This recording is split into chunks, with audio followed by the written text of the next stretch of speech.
we can see the amazing love of God. So the Sabbath day, God is with us every day, but knowing that His presence is among us, the Holy Spirit is here, that should rejoice our hearts in a tremendous way. But always, I'm going to share with you something that always has puzzled me. And I continue searching. I will say probably most of the times when I study the Bible and I read verses, I try to write and make notations. One of the things that astonished me is this. I don't think that there is no greatest gift that we have received through the pioneers of the Seventh-day Adventist Church. I believe this is the greatest gift that as human beings we can express to God, the truth. I have studied the Bible before, when I was in the Catholic Church, but I think I was learning what people was reading for me. And I was believing what they want me to believe. When I met this friend who started studying the Bible with, I started discovering things and realized how amazing, beautiful, merciful, and lovely is our Father in heaven. Amen. And at the same time, I noticed that the people who attacks this faith, the truth, you know, who are the worst ones who attack us? It's the people who used to be Seventh-day Adventist. Amen. And I said, how can you have such a big treasure and then all of a sudden you turn your back on it with a little twist on it? And always it's been puzzling me that to find out. But I found when I was sharing today, when you read the book of Galatians, you will find that Paul also was impressed with that. Because when you open the book of Galatians, the Galatians was people who received the truth. They were amazed by the truth. But then after a while, Paul left, and then he needs to write a letter and said, what has happened to you? How can you have received another gospel? He said, even though an angel comes with another gospel, don't believe it. So did you see? This is a tool that the devil has used for many, many years. And is going to continue using it now. And we know by spirit of prophecy that said most of God's church is outside, and many people from the faith will leave the faith. Is that truth surprise you? Well, when I read that, I was really amazed. And I said, God, how can I do for this not to be in my life, to living this precious truth? And I start looking and searching, and I keep searching, believe me, and I keep finding. I think last time I shared to you, one of the things that I found is, you know, like when a student, most of the students who don't like math is because nobody taught them the basic of math in a good way. They never get hold of those things. Basic, simple things that if you master in your mind and understand, things after that will flow easily. For people who likes math, Laura, and many others, whose careers involve maths. I remember when I was almost in the middle school, I said, how can these people know those things? And I found that the first year I said, wow, this is a little strange. And I look at the teacher and I said, how come the teacher it makes so easy to do those things? And I said, well, I need to search about it. So when I asked him, can you share with me what are the books that you use? And he gave me a few books. I started studying, practicing. And then I said, wow, this is so simple. That's piece of cake. When you understand math, it's like a game. It's like a game. And you know what? I was doing math. Very easy. Very easy.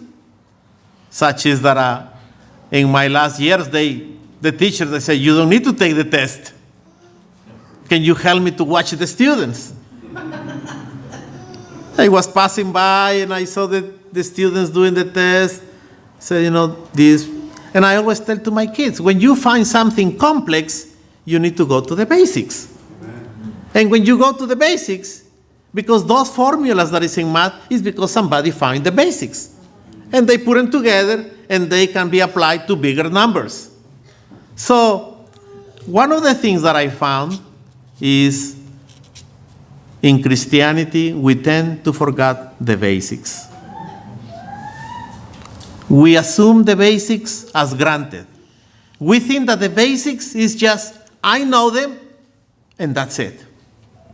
Oh, the 10 Commandments, I know, I can recite them. Yeah, but that's not the purpose of the 10 Commandments. The purpose of the 10 Commandments is to discover the principle. What God is giving us there is the little example. When he said not to kill, it's just, this is the result. So we need to go to the basics. And in everything, let's see, I realized also when I was studying through the experience of John, agriculture. You know how much beauty is in agriculture? You know how much in nature we can learn about God? It's amazing. Health reform. Guess how many blessings is in health reform? But let me tell you, this is one of our problems. We think that knowing the basics is enough. And many people is happy in knowing the basics. But that's not what it needs. The purpose of the basics is for you to use them every day so then you can understand the complex things that comes in our life. So this is what I shared with you, I think, before. But then I found another aspect for that. Let's go and open our Bible so we can have an idea. Let's go open in Philippians chapter 2.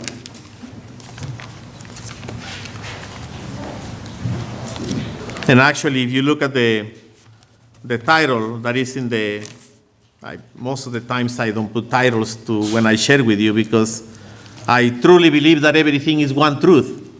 But we will focus on certain aspects today. You know, like when you go to school, you have different subjects, but eventually everything is going to be useful for life. But in the book of Philippians, let's go and read in chapter 2.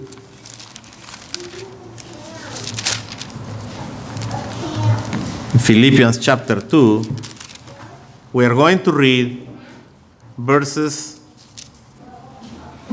let's see,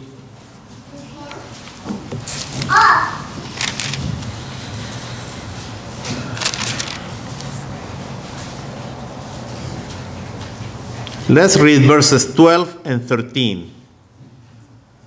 Wherefore, my beloved, as ye have always obeyed, not as in my presence only, but now much more in my absence. And let's pay attention in this phrase. Work out your own salvation with fear and trembling. Work out your own salvation with fear and trembling. For it is God which work in you both to will and to do of his good pleasure. Okay? Here is telling us that the desires to do good depends on whom? Of God. The power to do good things depends of God, right? But here said, work out your own salvation.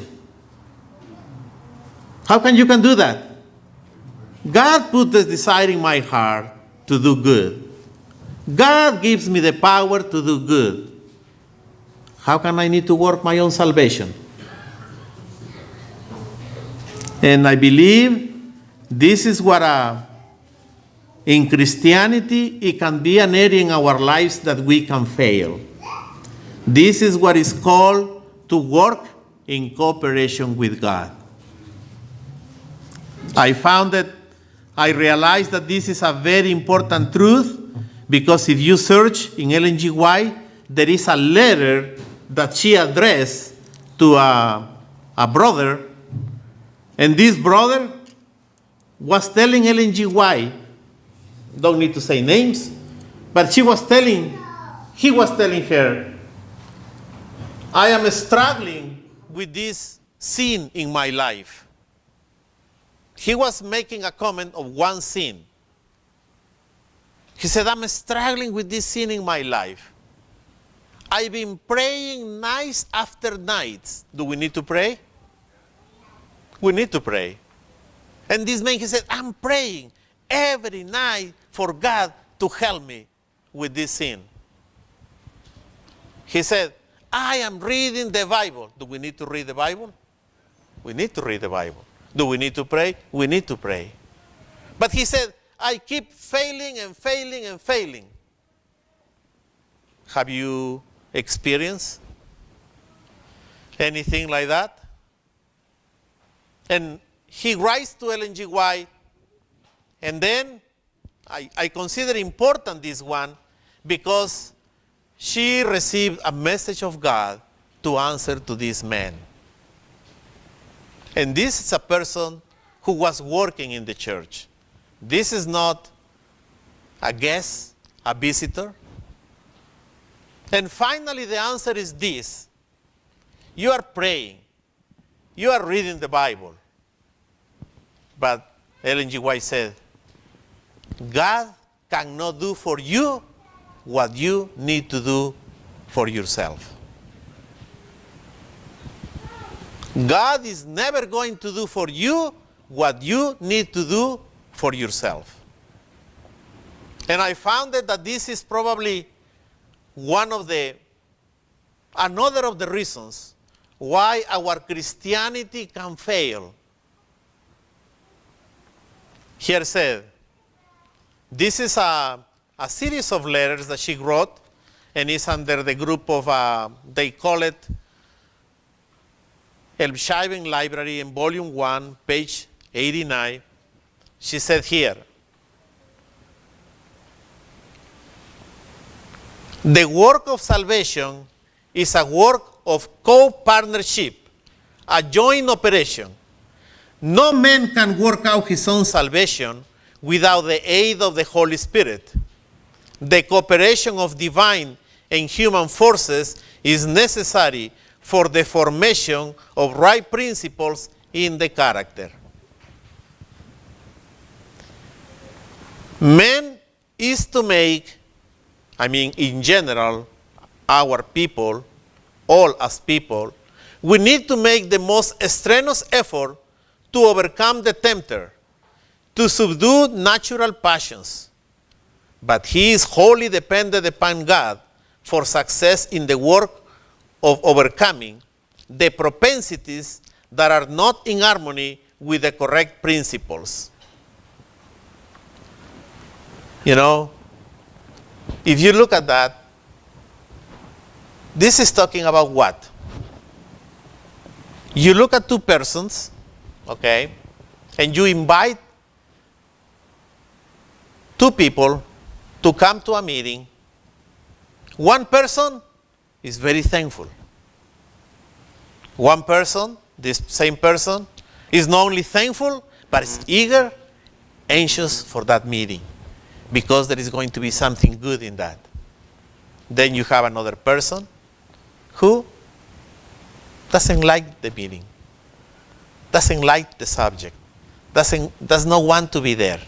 What it tells you? Have you ever wondered why people, when you do seminars, only 50 people come, only one person accepts the truth? What has happened? Have you ever asked that question? I remember when I was studying with this friend, every Bible study was, wow, amazing. And at that time I was still single. My wife was in Peru. And I call it right after I get home. I say, write those Bible verses and study by yourself. I had another group that I was meeting from the Catholic Church at that time. And I was telling them the same thing, the same Bible verses to study, to read them. Not the same response. Why is that? We all are sons and daughters of God. What's happening? Something is happening, right? Do you agree? I remember when I was in Peru, they asked me to go and talk to a brother who there was things that they were not right. So I think we talked to him like probably 2 hours. I talked to him. We shared the Bible, everything. At the very end, his response was the same response that when you start the conversation. It's like nothing has got into the mind. Or have you seen people, it's typical in Peru, people wants to get married, and the father, the mother, the friends, the relatives said, this is not right. Something is wrong there. And they keep telling it. But that's what? They got married. Even though I got experience with different friends, their friends were telling them who know better, but he agreed with it. Well, year passed by and disaster happens. Well, what happened? Recently, I will say probably in the last 10, 15 years, medicine has been wondering about, not in the sense of the spiritual, but in the sense, what is that people respond in different way to that? And you have heard about magnetic resonance images. It's called MRI. Well, now there is something if you find that you will find a little F before, it means functional MRI. It measures the activity in your brain. Let's see, they put situations that cause certain emotions in people, and they do a functional MRI, and then see which part of your brain is activated.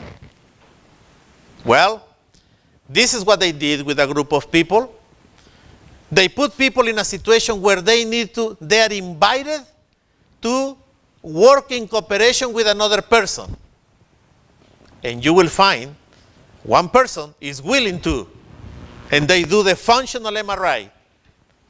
And then you have another person who is not willing to cooperate. He doesn't want to do it. And they do functional MRI. Guess what? When the person is willing to cooperate with somebody else, guess which part of your brain start functioning and showing a lot of brain activity? Your frontal lobe. When the person rejects that invitation to cooperate, there is another area behind the frontal lobe. It's a little deep. It's called the insular cortex. It's hidden from the surface of the brain. You have to open a little bit, and it's deep inside. And it's called the insula. And they found that people who has the tendency to not cooperate, always to complain, always to be negative, all the function activity is in that specific area, the insular part of your brain. But not only that, they found that when the person is willing to cooperate on the first invitation, activates, it takes a little bit of time to activate this area in your frontal lobe. When a second invitation comes to cooperate, the activity increases and starts faster. The more you keep doing it, and the person, the more is cooperating, guess what? The activity of your brain starts increasing, and the response is very fast. Well, what other things have to do? Have you know the Bible verse, where is going to be placed the seal of God? In the forehead. Why is that the Bible said that the seal of God is going to be placed on the forehead? Because that's where the frontal lobe is. Where do you think in our brain lays, let's see, reasoning? Your frontal lobe. God said to people, let's reason together. That's what God said in the Bible and Isaiah? Well, how you can reason with somebody when their frontal lobe is not working well? What else is in your frontal lobe? Moral principles. Do you see? The brain has certain areas who give us the break for social and moral behavior. When people lose that, people start acting in an immoral way, without control.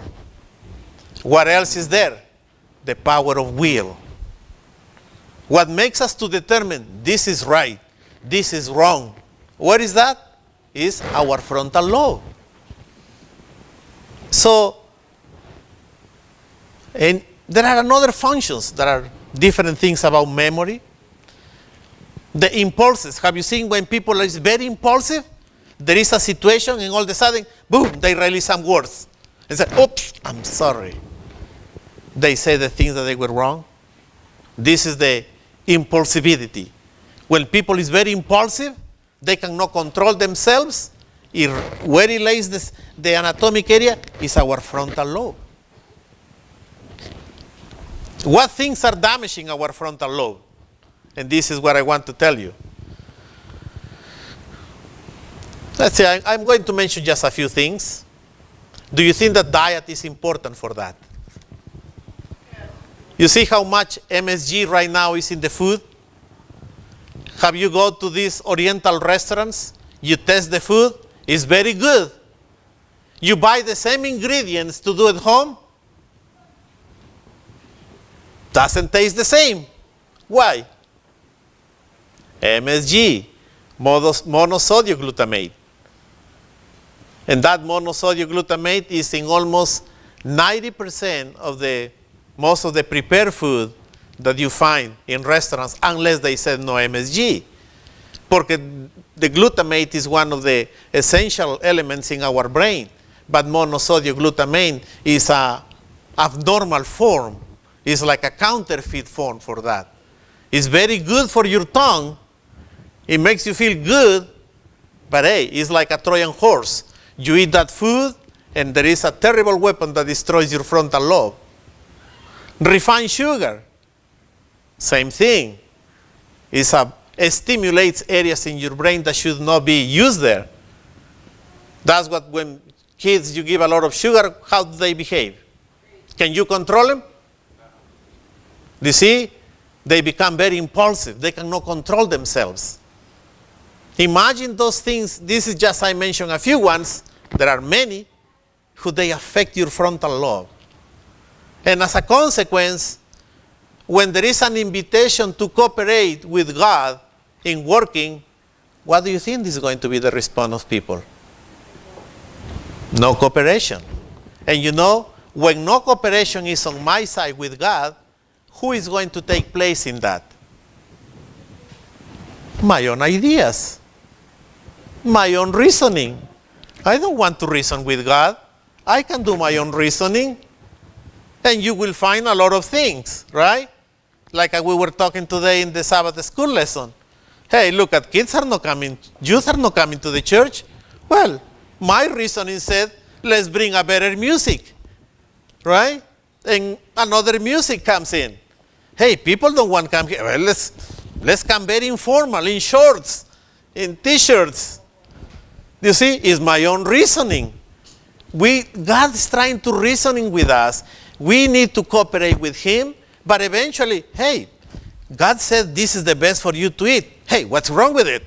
They eat it all the time. My grandfathers ate it all the time. And then health reform is put aside. God wants to cooperate with us, but we, little by little, we have damaged our frontal lobe. And guess what is, let's see, and this is what is important. In the Old Testament, you know, God has a clock for everything that He's doing in this world. Is that right? We know that? Do you see the prophecy of the 2300 days? What is said that prophecy? that there is a time for everything. Even Jesus said, my time has come. Is that right? Time has been fulfilled. Or when Mary asked him to convert the water in wine, I mean, not asking for that, but she said that there is lack of wine. He said, it's not my time yet. So for God, there is time for everything.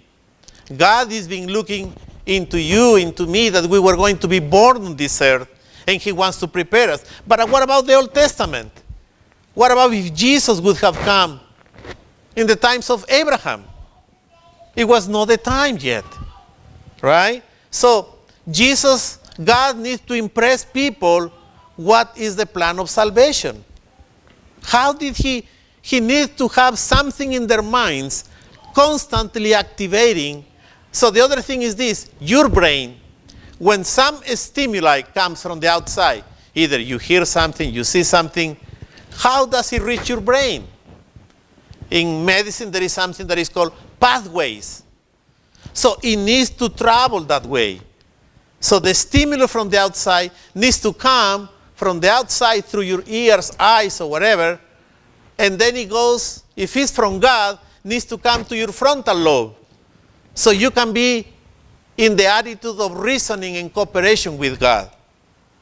So that's what in the Old Testament, and people will ask you questions about that. Why is that at the Old Testament they need to kill lambs? What do they need to kill lambs? God could say, just the penalty of sin is death. But he needs to make it a vivid experience for people. Otherwise, their brain will become atrophic. And even though God did that, that's what the Jewish lost track of that. The purpose of the circumcision was what? Why do you think that a little baby, 7 days old, they need to do the circumcision? You think that the lesson was for the baby or was for the adults? Poor little kid, but hey, this is the methods of God. They don't remember those things later on. They need to see blood. They need to see that flesh needs to come of you. That the flesh itself needs to die. We need to remove it from our side. That was the lesson. God needs people to have a vivid experience. When somebody sins, they need to sacrifice a lamb. They need to bring the lamb. They need to kill him themselves. The blood needs to be collected. So it has to be a vivid experience for this brain, the frontal lobe, to be in communication with God. But they lost the aspect that is faith. And they thought that the lesson was killing the lamb. They thought that the way of salvation is the circumcision. That's why when you read Galatians, Paul said to the Galatians, how can you are coming back to the old rudiments? You see, because that was only a way for that people at that time to remember that the penalty of sin is death, that there needs to be shed of blood. But this is what is happening. So then Jesus comes, and then faith comes in. But many people, they will still got stuck on the old practice that it was just only a method. It's like imagine that's what when they teach anything, they always try to do it practical, right? When you go for classes, for those CPR classes, you don't only sit in a chair and you are listening what the person said about CPR. In order for you to receive your card, what do you need to do? They put a mannequin in front of you and you need to go and push with your hands. You need to blow air, right? You need to do it. Even the secular world knows that. They use a mannequin for you to learn that. Well, this is why God gave those things in the Old Testament. In order for God to keep our mind fresh, ready to communicate with him, ready to reason with him. So, but now, Jesus comes, and guess what is happening right now? Faith is the one who needs to keep us together with God. But now,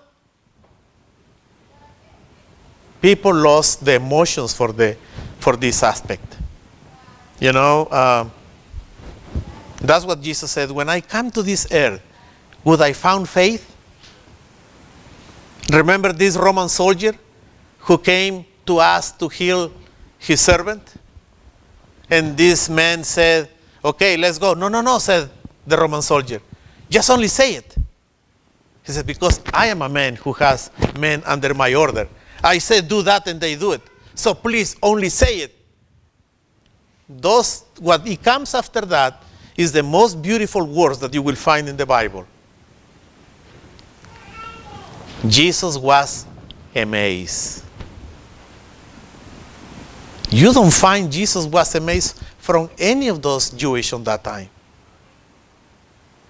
He said, Jesus was amazed.